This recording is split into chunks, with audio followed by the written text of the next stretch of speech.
So with the news that President Biden wants to pull all remaining troops out of Afghanistan by September 11th, the 20th anniversary of the terrorist attacks that was the rationale for going to war with Afghanistan in the first place, there are people out there who are not happy, including James Dobbins, who wrote an op-ed in The Hill explaining his opposition to getting out of Afghanistan unconditionally.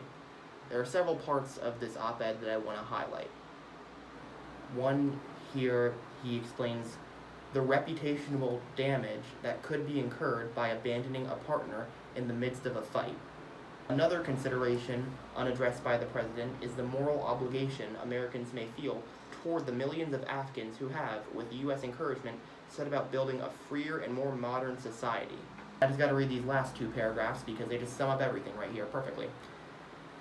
That there is no military solution to the war in Afghanistan has long been a staple of the American discourse. That has certainly not been the Taliban's view. President Biden's decision to withdraw unconditionally from an ongoing conflict is a decision to lose. The U.S. departure will be seen as a victory for the Taliban and a defeat for the U.S.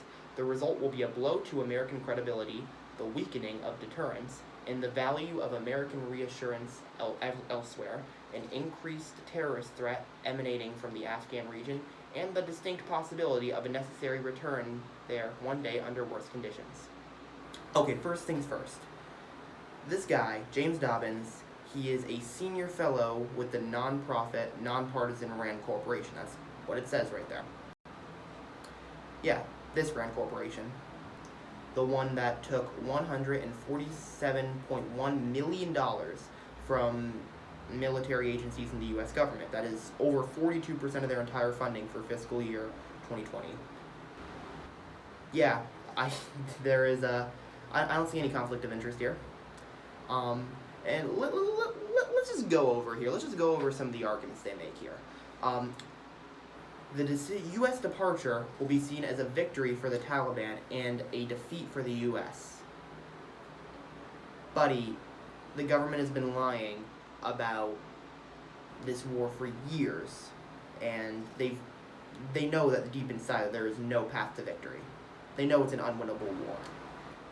The result will be a blow to American credibility.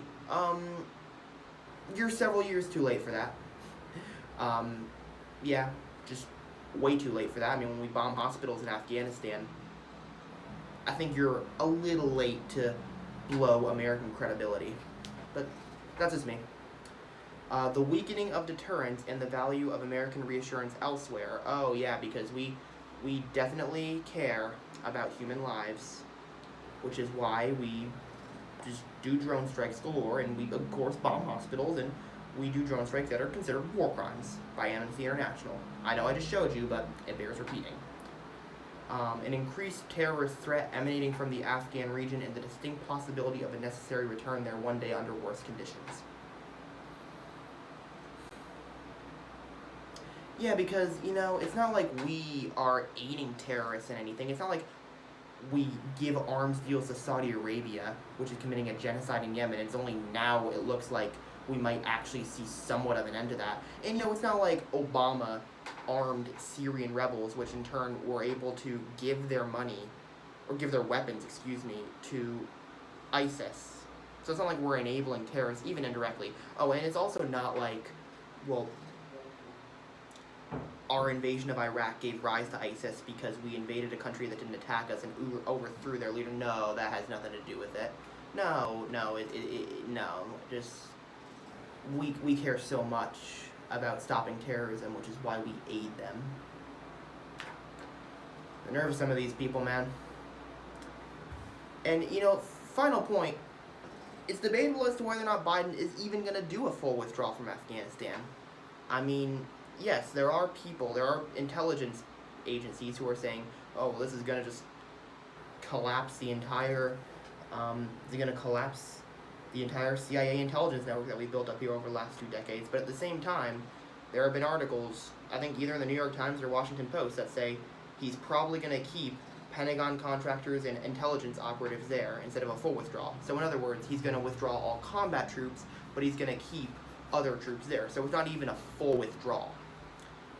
But we'll see what happens on September 11th, and, people like this guy are freaking out, and honestly, for as idiotic as his arguments are, I kind of love to see it because it just shows how much. It just gives me more hope that it might happen, just with how many people are freaking out over it. I don't know, but whatever. James Dobbins, you are a neocon and you are an imperialist. That's all I gotta say.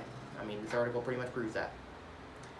So thank you for watching this video. It was a little different, I know. It was a little more aggressive. It was more trying to be a little more entertaining here. And because I had to sit through this article, you have to as well. I'll put a link to it down below. Just kidding, you don't actually have to read it. It's short, so if you want to rip the Band-Aid off quickly, then I suppose you could. But whatever. If you want to torture yourself, I'll put it down below. Along with all my sources, along with my social media accounts. Make sure you hit the subscribe button down below and comment down below for any other ideas you have for video essays. Check out my last 2 videos over here in case you haven't seen them yet. That's pretty much all I gotta say. See you later.